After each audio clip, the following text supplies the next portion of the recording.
Hi, and welcome to Today's Parent, where we connect with experts and provide you with information to make your parenting journey a bit more easier. My name is Christine Casina, I'm your host, and today's show we are talking about kids and food. This show will be exciting for you, especially if you have a fussy eater at home. In studio today, we have Wangeshi Wandere Kihara. She is passionate about food, and she's known for her platform online, The Mothership with Mama Modoni. Wangeshi, welcome to the studio. Thank you for having me. Good to have you. So let's talk about, first of all, the very basics. What is a balanced diet? Well, I think we all learned that in school. The basic is carbohydrates, proteins, and vitamins. But if you want to elaborate that a bit more, then you can add things like fats,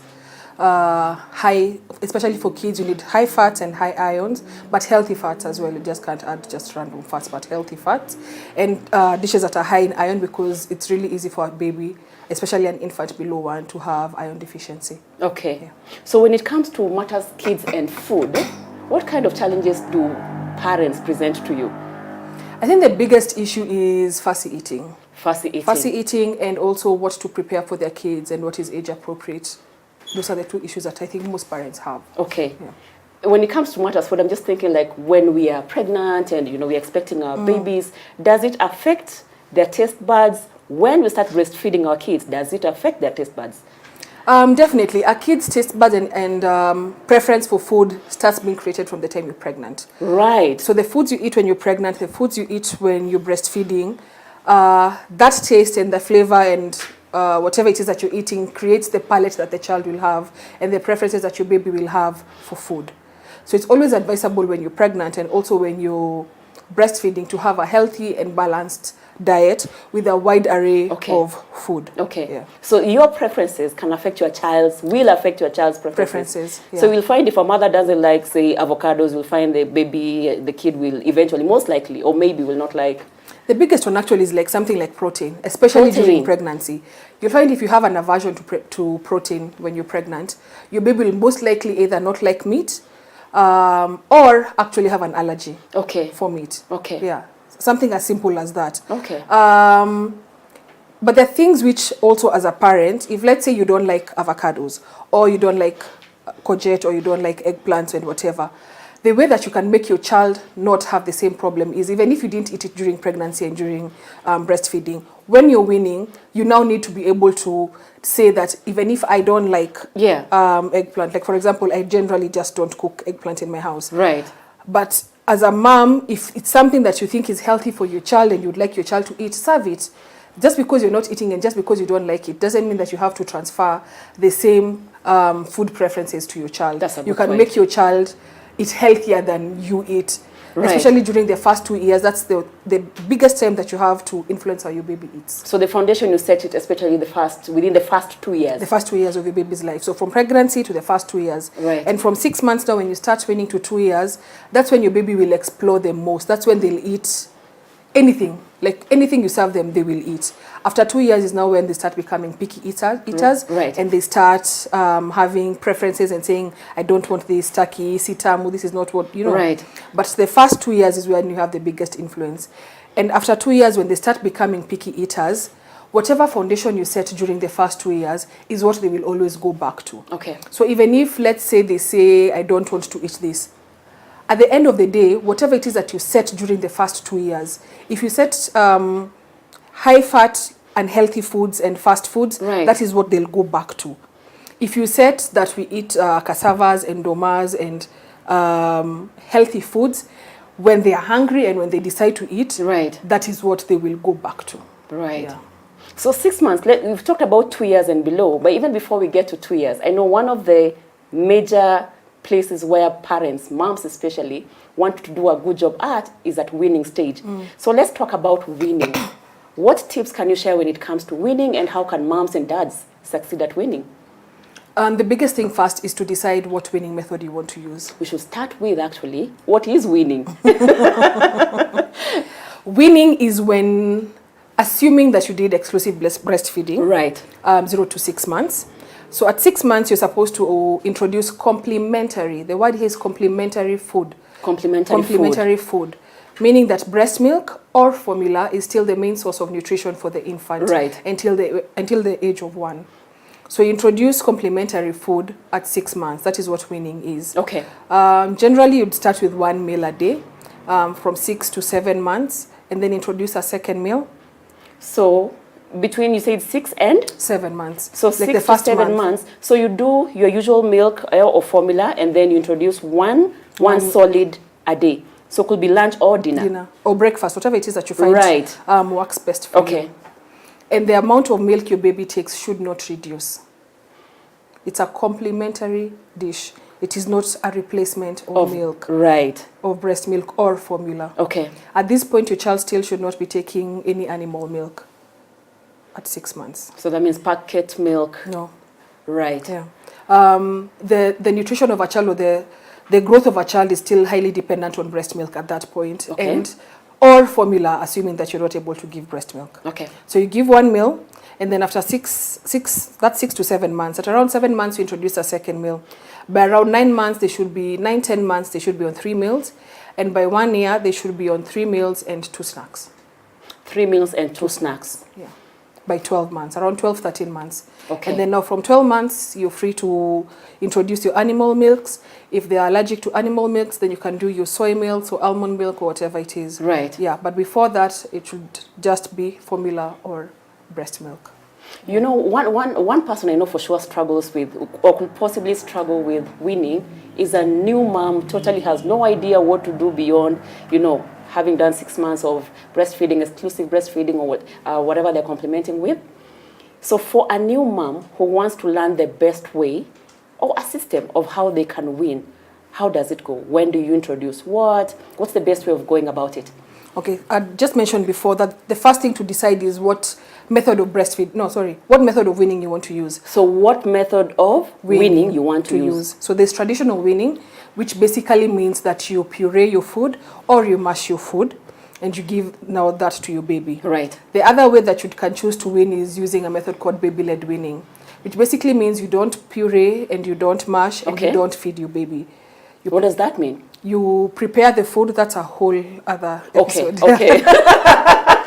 All right. But you prepare your food in an age-appropriate way.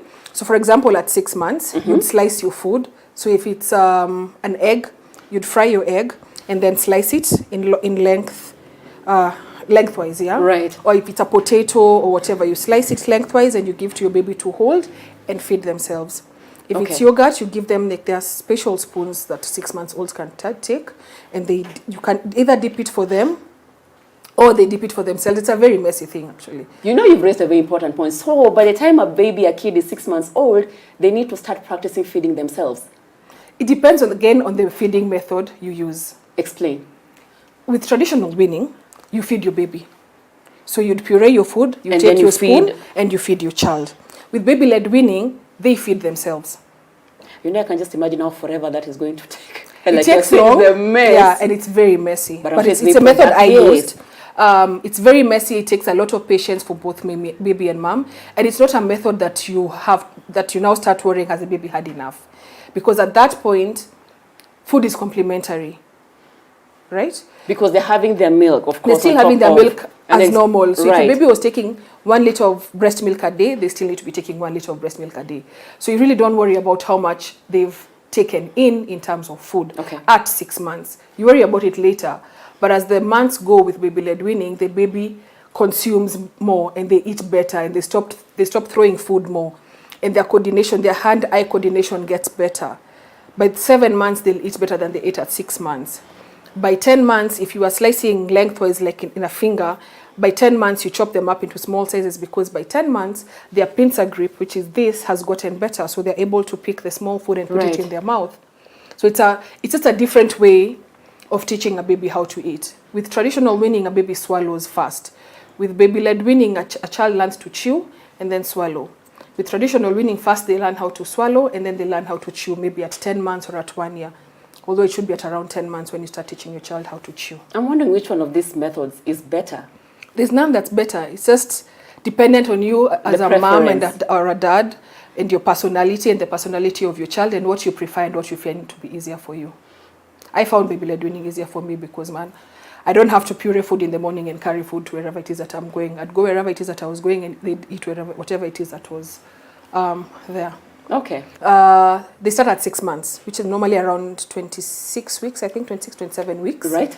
The new not new, it's actually a few years old, recommendation is that the 3-day rule is no longer applicable. What's the 3-day rule? The 3-day rule states that once you try a certain dish, and normally people start with a starch. So once you try potatoes today, you'd wait 3 or 4 days and try carrots and add carrots. And then wait 3 or 4 days and try maybe pumpkin. Right. The logic behind this back then was that you'd be able to tell whether a child is allergic to something or not. But with research over the last 10, 20 years or so has shown that an allergy can be seen on day 1 of somebody trying a new dish, right, or day 100 of somebody trying a new dish. So waiting for the 3 days really does not help in any way. Right. So that now the new recommendation is that you just don't do the 3-day rule. Right? So what's recommended now? You just try all the dishes from the beginning, and especially the high allergen foods, which previously you could not try maybe until 9 months to a year. So like eggs, peanut butter, shellfish, all these high allergen foods. So now you can try them before 1 year? At 6 months, actually. At 6 months, at 6 months, right, onwards. 6 months onwards. The earlier, research now shows that the earlier the high allergen foods are tried on a baby, the less likely they are to develop allergen later. Let me just say something about peanut butter and all nut butters. Never offer a nut butter in a spoon to your baby who's below 5. It's a choking hazard. As an adult, when you put like bread with peanut butter in your mouth, you find how sticky it is in your palate. That's true. So with a child, they're not aware or don't really know how to work it around in their mouth, so it's very easy for them to choke. So if you're serving peanut butter to your baby, take a very thin slice and put it on your bread or on your cracker or on your apple, a very thin slice. That way they're able to work with it in their mouth. Okay, yeah, that's good advice. So which other tips can you share with new moms, especially when it comes to weaning? I think the biggest thing is to plan ahead and don't stress about it. Yeah, don't stress about it. Plan ahead. Decide that this week this is what we're going to eat. I loved freezing food. Honestly, I loved freezing food. So if today I would make my daughter minced meat and spinach and pasta, for example, I'd make 2 batches, serve her 1 today, stick 1 in the freezer. Because next week there's a day that your child will be having a growth spurt and you have no time to sit. And that time you can just go to the freezer, pick whatever it is that's there, and you don't have to worry about cooking food on that day. If you're a working mom and it's really important for you to cook food for your baby, you can cook the night before, right, for the next day, or maybe even prepare all the food on a Sunday and stick it again in the freezer, and then you just tell your nanny that today this is what the baby is going to eat. Have a timetable. Today we are going to have rice and this, tomorrow is ugali, the next day is this vegetable. The other thing is, I find that as adults, we really try and plan our dishes around the starch. Right. So we say, today we are cooking ugali, what are we going to cook ugali with? But for my baby, sometimes I try and say, today I'm going to make spinach for her. So you start with the veg and then decide what's going to go with that veg. That way at least the baby has a better relationship with vegetables than I had. Yeah. That's a good point. And the one thing that you've said that is very reassuring for a new mom, because I know a lot of us, when we're new moms, we wanted to give our babies fresh food all the time. And you can imagine for a working mom, that can be such a hassle. And it's reassuring that you can do your bulk cooking over the weekend and then just find a way to freeze it and have a timetable and share with that, share with the help, that timetable as well. So when it comes to, actually, before we go on the break, when it comes to giving our babies, our kids, frozen food, for how long should it be in the fridge for? For how long? How long is too long in the freezer? Some things I find like they're really personal preferences. Personally, I only used to put food in the fridge for maybe 2 or 3 days and in the freezer for maximum of a month. But when you Google and see what now people have researched and said, they'll tell you 6 months to a year. But it's not something that I find as Mama Mudhoni to be workable in my home. So the best thing is to do what is workable in your home. But again, don't do it for more than maybe 4 to 6 months in the freezer. 4 to 6 months. And then another thing also with weaning is to remember that food is complementary. I said that before. The main source of nutrition for a baby under 1 is milk or formula. So if you're having a bad day as a mom and there's dishes and the baby, you've had a bad night with the baby, or maybe the baby is unwell, there's clothes to iron, there's clothes to wash, There's just so much as a breastfeed. mom. Just breastfeed for that day. Tomorrow is a new day. Don't feel bad about it. Don't beat yourself up and say, oh my God, today my baby didn't eat. Just reassure yourself and know that you're doing great. I'm doing a great job. I've done all this. Today I'm overwhelmed, but tomorrow I'll feed my baby. Today we can just breastfeed and it's okay. Well said. Yeah. We're going to take a short break. In studio today we have Wandere Kihara of the Mothership with Mama Mudhoni, sharing wonderful tips when it comes to feeding your children and matters winning. We are going to take a short break and we'll be right back after this.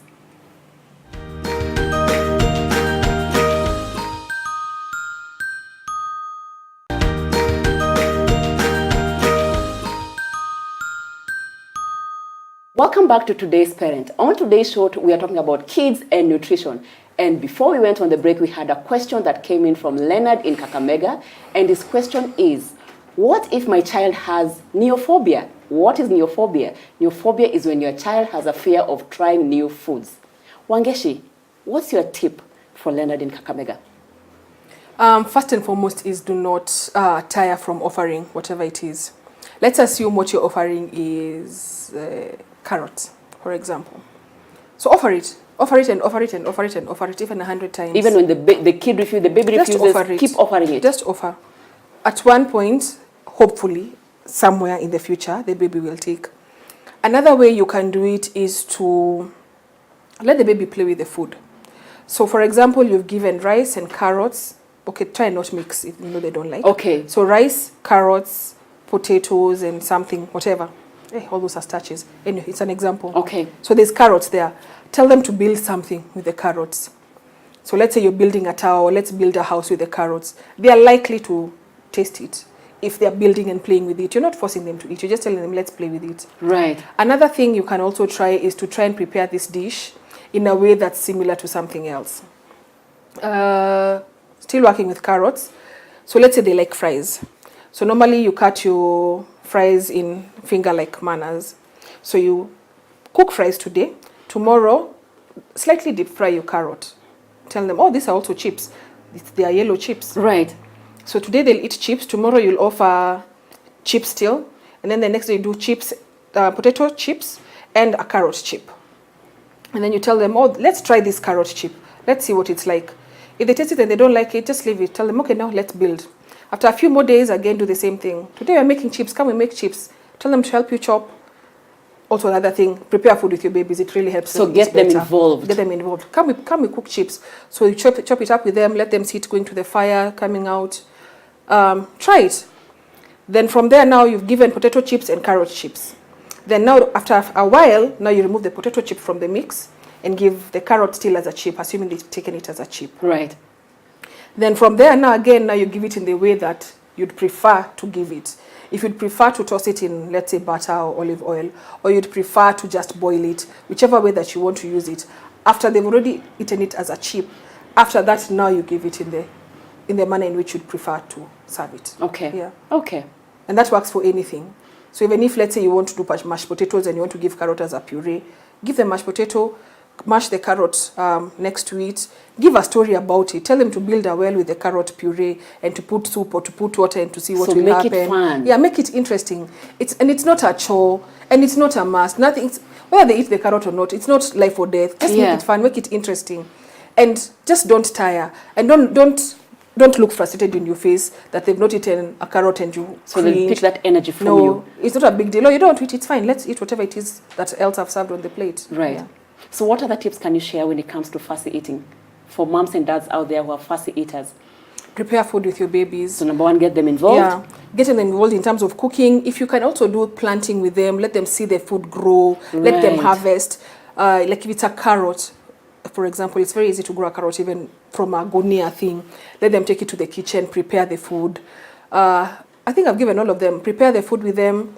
Don't tire. Offer and offer and offer. Nothing is an emergency.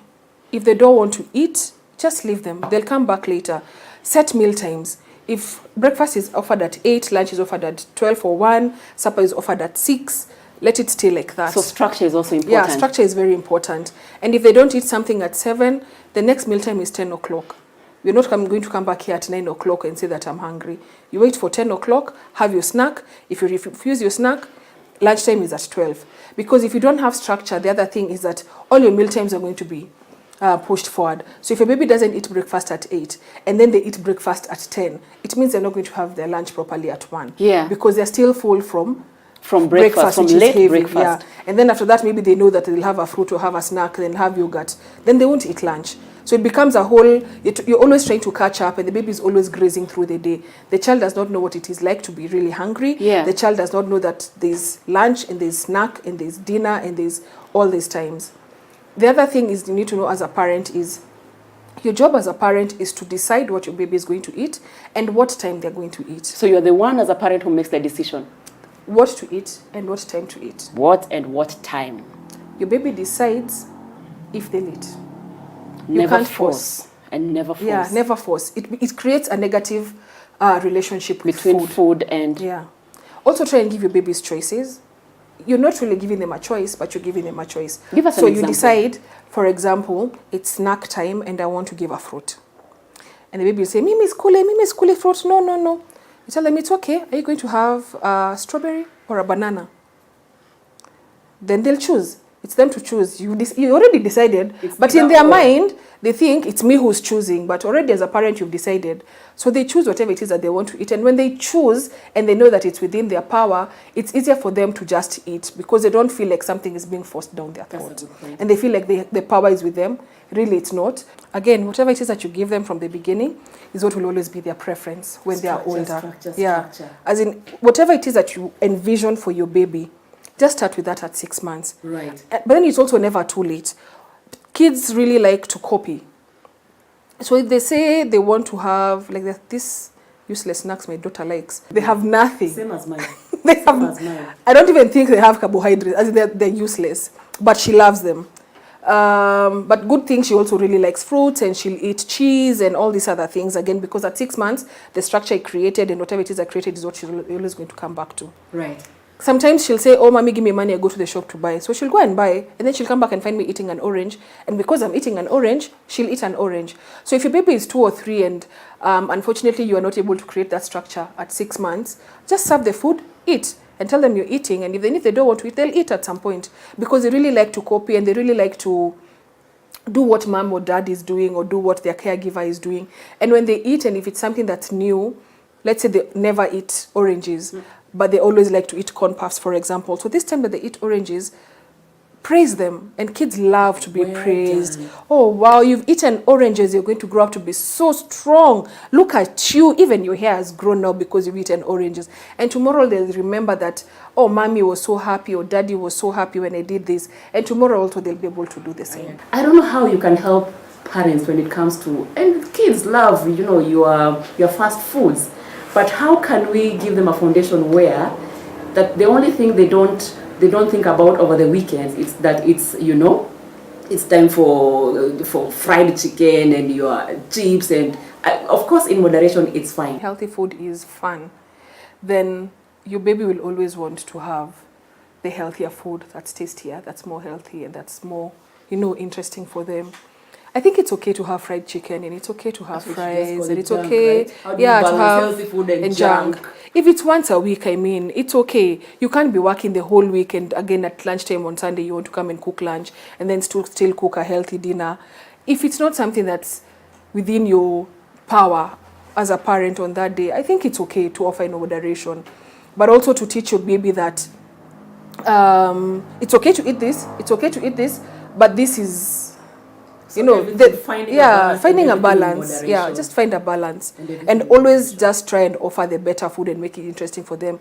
So that even when they sit and ask, the other day I met a baby who was asked, do you want fries or pasta? And they said pasta. And I was like, oh, wow, whose baby are you? What's it? Nice. Yeah. That's nice. So just make it interesting for them so that they always choose the healthier option. But also teach them that this other option is not that it's more interesting, it's just an option. So my top 4 tips on how to feed your baby, especially a fussy eater, is first and foremost start at 6 months. However it is that you'd like to feed your baby, start at 6 months. Whatever structure you'd like to create, whatever program you'd like to create in terms of time, in terms of what to feed your baby, start at 6 months. The first 2 years of your baby's life in terms of food is very important. You create their palate, you decide what things they'd find interesting. So the more junk you feed them, the more sugar you feed them below 2 years. That is what they're going to like. That's what they're going to like. Another tip, don't bribe your baby. Don't tell them, oh, eat this and then we do this. Do this and then we do that. No, just tell them it's time to eat. And if you eat, it's fine. If you don't eat, it's fine. It's okay. Number 3, try and balance your meals. Vitamins, carbohydrates, proteins. There's also a rule that I like to call FFP. FFP. Fiber, fat, and protein. So when you're giving a dish, try and have all 3 of those incorporated into the dish. FFP. Fiber, fat, protein. And for a snack, at least try and have 2. So, for example, if it's a snack and you're giving an apple, you can give an apple and spread a bit of peanut butter. Right. That actually incorporates all 3, fiber, fat, and fruit. Okay. That will keep them fuller for longer. It will give them more energy. It will give them more nutrients instead of just giving just a simple apple. Those are 3 tips. Right. 4th tip is don't force your baby to eat. Don't force your baby to eat. Make food fun. Make it interesting. Make it, it's not a matter of life. Yeah, it's not a matter of life and death. If they don't want to eat spinach, for example, it's okay. Tell them tomorrow we'll try again. If it's something new that you've offered, you can tell them, for example, most of us eat spinach. We'll talk about eggplant again. If today they've refused to eat eggplant is biriganya. If today they've refused to eat eggplant, don't tell them you've refused to eat. Don't tell them that. Just tell them something like, oh, this is new. We can try again tomorrow. Right. Don't make it look like, and don't label them.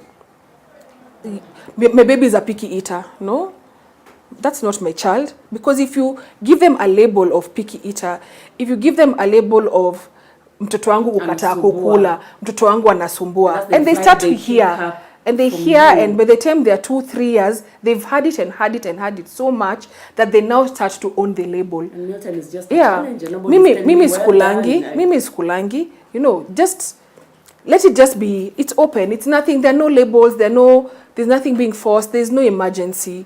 Things will work out and they'll work out slowly. And kids know when they're hungry?